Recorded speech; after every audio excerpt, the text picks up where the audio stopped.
Presiden Amerika Serikat Donald Trump berkunjung ke China selama 3 hari untuk bertemu Presiden China Xi Jinping. Sejumlah hal dibahas termasuk konflik Amerika Serikat dengan Iran. Ada yang menarik saat rombongan Presiden Amerika Serikat hendak meninggalkan negeri tirai bambu itu. Barang-barang yang diberikan pejabat China kepada rombongan Presiden Amerika Serikat dibuang sebelum delegasi Amerika Serikat meninggalkan Beijing. Barang-barang itu ditinggalkan beberapa saat sebelum delegasi Amerika Serikat menaiki pesawat kepresidenan Air Force One untuk kembali ke Washington DC.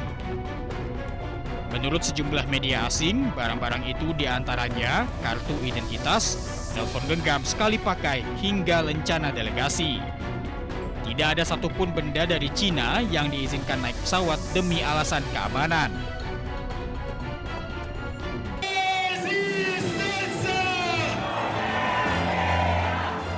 Ribuan pengunjuk rasa turun ke jalan di Milan, Italia untuk memperingati Hari Nakba ke-78 tahun. Massa membawa bendera Palestina dan Lebanon serta membawa spanduk Gaza melawan sebagai bentuk solidaritas terhadap agresi militer Zionis Israel yang masih terus berlanjut di Gaza. Massa menyuarakan kemerdekaan bagi rakyat Palestina. Sementara itu, aksi serupa juga berlangsung di Dublin, Irlandia. Puluhan ribu massa turun ke jalan untuk memperingati Hari Nakba. Massa membawa bendera Palestina sambil menyerukan pembebasan untuk Palestina. Para pengunjuk rasa mengatakan bahwa banyak warga Irlandia yang menunjukkan solidaritas bagi warga Palestina. Only recently I learned about Nakba, only in the last 10 years, which is a tragedy, you know. I should have known about that a long time ago, you know. So it's good that I'm here, you know. Solidarity with other members of humanity that are suffering, you know. And I mean, I know exactly how the people are suffering. I've followed it for 2.5 years. And in southern Lebanon now as well, you know. Hari Nakba diperingati setiap tanggal 15 Mei. Peringatan ini menjadi momentum untuk mengenang tragedi pengusiran massal warga Palestina setelah berdirinya Israel di tahun 1948. Peristiwa ini menyebabkan ratusan ribu warga Palestina kehilangan tempat tinggal dan terusir dari tanah kelahiran mereka sendiri.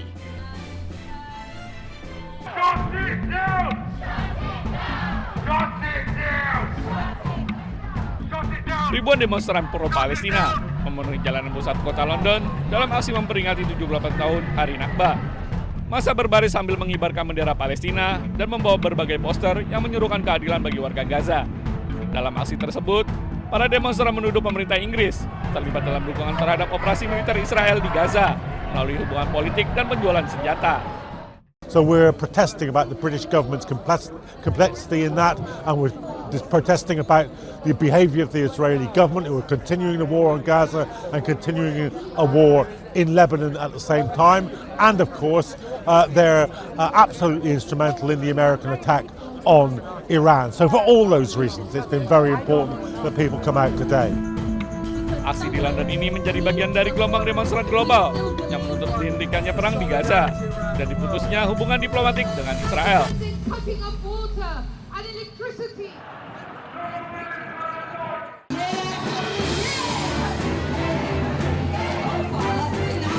Ribuan aktivis pro-Palestina turun ke jalan Berlin dalam aksi memperingati Hari Nakba. Massa menuntut gencatan senjata segera di Gaza dan mendesak pemerintahan Jerman menghentikan ekspor senjata ke Israel. Aparat kepolisian dengan perlengkapan anti huru-hara terlibat bentrok dengan demonstran saat iring-iringan massa melintasi jalanan kota. Sejumlah peserta aksi dilaporkan ditahan, sementara para demonstran terus menyuarakan dukungan bagi Palestina dengan membawa spanduk dan poster. Ich bin hier, weil die Palästinenser nicht alleine gelassen werden sollen mit ihrem Anliegen, mit ihrem berechtigten Anliegen darauf hinzuweisen, dass ihnen ihr Land gestohlen wurde und heute immer noch gestohlen wird. Und das ist für mich Solidarität, und als Deutsche halte ich das für eine Pflicht, besonders weil Deutschland Waffen liefert, weil hier angeblich diese Staatsräson ist, Israel muss bedingungslos unterstützt werden, das teile ich überhaupt nicht, und deswegen will ich meine Solidarität hier zeigen. Para aktivis menilai Jerman masih terlalu dekat secara politik dan militer dengan Israel, termasuk melalui dukungan senjata yang terus berlanjut.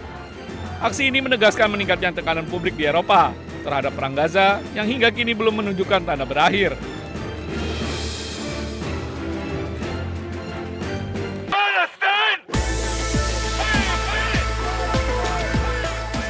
sejumlah warga Wina, Austria, pro-Palestina menggelar aksi unjuk rasa di ibu kota. Kerumunan orang berteriak menolak partisipasi Israel dalam kontes lagu Eurovision.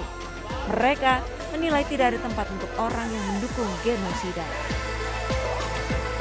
I believe that Israel is committing a genocide, and I know for a fact that Israel is waging an illegal war against Iran right now.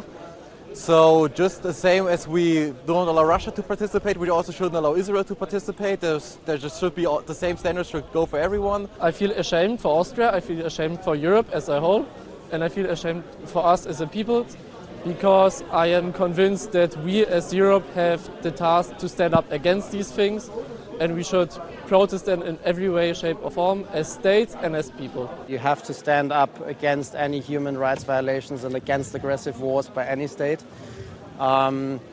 Austria should immediately, or the EU should immediately seize the cooperation agreement between the EU and Israel. Babak final kontes ini akan menampilkan peserta dari 25 negara. Kontes ini berlangsung di Wina setiap Sabtu malam.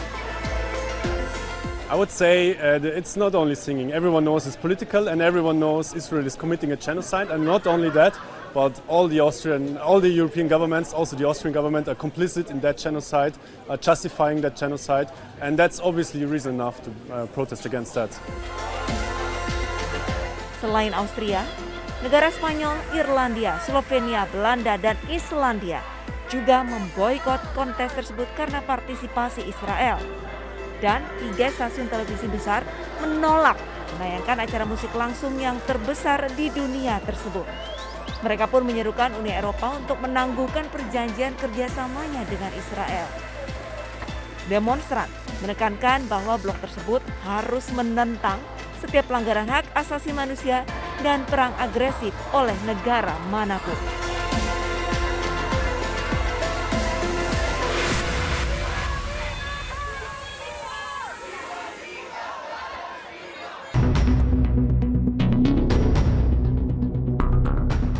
Presiden Amerika Serikat Donald Trump berkunjung ke Cina selama 3 hari untuk bertemu Presiden Cina Xi Jinping. Sejumlah hal dibahas termasuk konflik Amerika Serikat dengan Iran. Ada yang menarik saat rombongan Presiden Amerika Serikat hendak meninggalkan negeri tirai bambu itu. Barang-barang yang diberikan pejabat Cina kepada rombongan Presiden Amerika Serikat dibuang sebelum delegasi Amerika Serikat meninggalkan Beijing.